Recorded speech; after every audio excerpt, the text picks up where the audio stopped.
Have you ever felt the sting of betrayal, whether from a partner, friend, or even family? It's like having the ground ripped from beneath you, leaving you questioning everything. But here's the truth.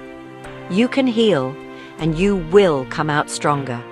In this video, I'll walk you through the exact steps to recover from betrayal trauma, reclaim your peace, and rebuild trust without feeling stuck in the past. And make sure you stay till the end, because I'll share a powerful key point that will help you find true healing. Betrayal isn't just emotional, it's biological. When someone you trust deceives you, your body goes into survival mode. Your brain triggers the fight or flight response, flooding your system with stress hormones like cortisol and adrenaline. That's why you feel anxious, have trouble sleeping, replay painful memories, or even isolate yourself. But healing is possible, and I'm going to show you how to break free from the emotional weight holding you back. First, you need to create a safe space, physically and emotionally.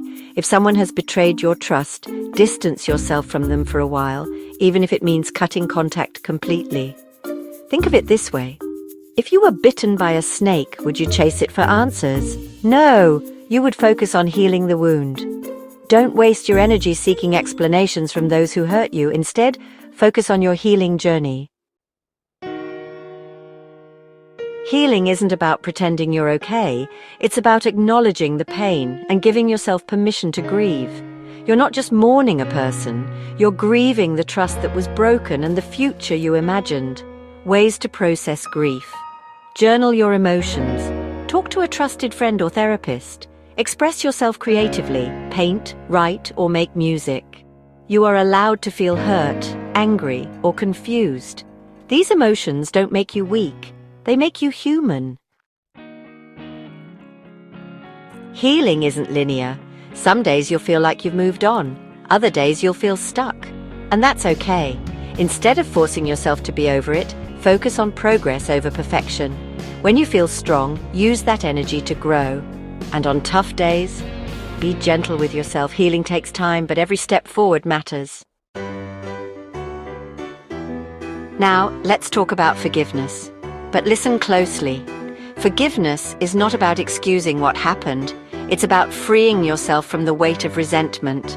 Holding on to bitterness is like drinking poison and expecting the other person to suffer. The truth is, unforgiveness only hurts you. One powerful technique is the Ho'oponopono meditation, a simple practice to help you release emotional pain. I'm sorry, please forgive me. Thank you, I love you.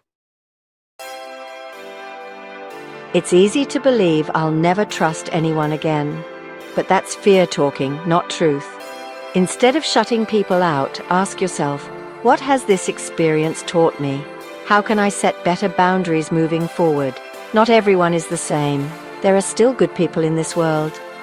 Trust wisely, but don't let betrayal rob you of meaningful connections. I want to leave you with a powerful truth from the Bible.